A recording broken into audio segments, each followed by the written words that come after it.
volunteering in the Kansas City area, and you'll hear from David Battey, who is the organizer, the director of the Youth Volunteer Corps of the United Way, and he was the one that organized this, and he has brought two teenagers with him today who also did some of the volunteering. Tessa Sheehan, a student at Central High School, will be a senior next year, and Michael McConnell from Sumner, a 10th grader. All right, David, tell us a little bit about your project. It's a sort of a first project here of its kind in the Kansas City area, and tell what type of jobs these young people do. Well, we have youth volunteers from all different high schools throughout the Kansas City area, and they volunteer their time working on 4-week projects, and they do everything from winterizing homes to helping out with summer recreation programs to delivering fans during the recent heat wave, all kinds of different volunteer activities, and they get paid only $3 a day, which is designed to reimburse them for the expense of lunch and snacks. All right, tell us how many were involved in your program this summer. We had 2 different 4-week sessions. One ran in June. The second 4-week session ends in August.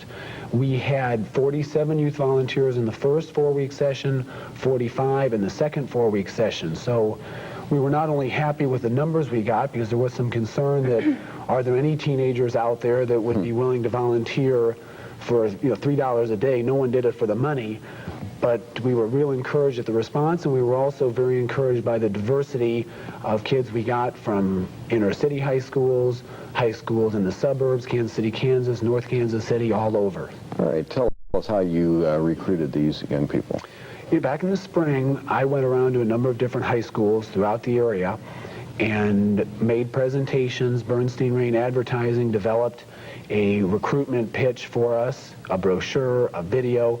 That was then shown to a number of students at Sumner Academy and also at Center High School and 22 other high schools. And in the spring, it was just basically I would go in, ask people, tell them what they could get out of volunteering, how much their help was needed, and sure enough, we got a real good turnout. All right, let's talk with a couple that you brought with us. First of all, Tessa Sheehan, you were involved in the second 4-week project. Tell us a little bit about what you did and your feelings about that. I worked at the Don Bosco Center Monday through Friday. We went every day to this, it's a daycare type recreational center thing set up for children. Daily, I and 8 other of my team members went and worked with the children on different dance routines and judo classes and such. We worked up, for the whole 4 weeks, we worked up to a talent show to present for the whole school.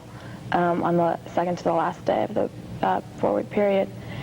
We took the kids swimming Monday and Wednesdays, and we had a Hawaiian day, kind of a spirit type day, where there were games and music, Hawaiian music, and we dressed up and stuff. We worked with the kids. We got real close with them and kept them busy. All right, excellent. All right, Michael, share with us what you did. You were involved in actually both 4-week sessions. Tell us what you did. Well, the first period, I was involved with a YMCA in Raytown, Missouri. I was basically, my job was to do odd and end jobs that they didn't have the help to do.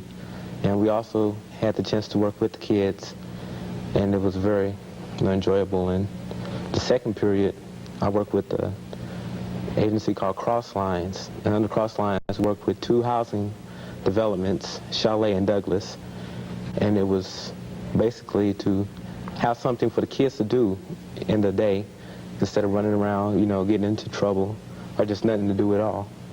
So we brought them in, and then we take them to field trips like Loose Park and Summer Days and the zoo, and we took them to World's Games, and we had a little Olympics, among themselves. All right, very good. David, what are some of the other things that some of the other teenagers accomplished during the summer? We had one team that winterized over 20 homes, 20 inner city homes, all over Kansas City, and mostly of inner city senior citizen residents who couldn't do it on their own, didn't have the money to pay for the caulking and the door sweeps and the insulation. Those youth volunteers worked extremely hard in some very hot days as well, winterizing homes with the Metropolitan Energy Center. We also had a team that worked on a summer youth musical that was performed downtown at the music hall. It was kind of an anti-drug musical that they had for over 1,500 kids from summer recreation programs all over the Kansas City area. And we also had a team that for part of the time during the recent heat wave who went out and delivered fans and also installed air conditioners for inner city elderly persons who needed those air conditioners, needed those fans, and they did that with the help of the Mid-America Assistance Coalition. All right, so you would say that you had a successful summer for sure. Well, we were really happy with we of course have all the youth volunteers fill out an evaluation at the end of their project. We also have the agencies fill out an evaluation saying, did you like having the youth volunteers there? We had over 30 agencies want to have youth volunteers. Unfortunately, we could only go to 14 different projects. But I know their response and their feelings at the end were very positive, and I know the vast majority of youth volunteers themselves were very satisfied with their overall experience with the United Way's Youth Volunteer Corps also. All right, now I suppose you plan to do this next summer as well, but what about in between? Anything that, any plans that you have during the fall, and how can people get involved if they would like to? We've got big plans for the fall as well. We are going to be working on a series of one-day projects all over the Kansas City area. Again, projects that are proposals that are made out by nonprofit organizations who want a team of youth volunteers, again, from all over the Kansas City area, this time during the school year, working only on the weekends, and those projects will then be done by the Youth Volunteer Corps. And of course, we'll have another 4 weeks, two 4-week sessions next summer. But if anyone would be interested in being involved in some of these volunteer projects during the school year, you would need to give me a call at the Volunteer Center of the United Way, and that number is 531-1945. All right, so they can get involved by just calling and saying, I'd like to be a part of it, especially you're looking for teenagers. Do you also look for adult supervision and other people like that? We would be more than happy to have adult volunteers help in the recruiting of teenagers. Also, the adults could help in finding appropriate projects. If you have any suggestions of agencies that might need 20 youth volunteers to work on a Saturday or Sunday. The youth volunteers themselves, though, must be in 9th grade or somewhere in high school, 9th, 10th, 11th, or 12th grade. That's the only specification as far as age. Fantastic. It sounds like you had a wonderful time, and I want to thank Teresa and Michael and David for all three of you being here on this TV 50 News Special. I'm David Lewis. Thank you for watching.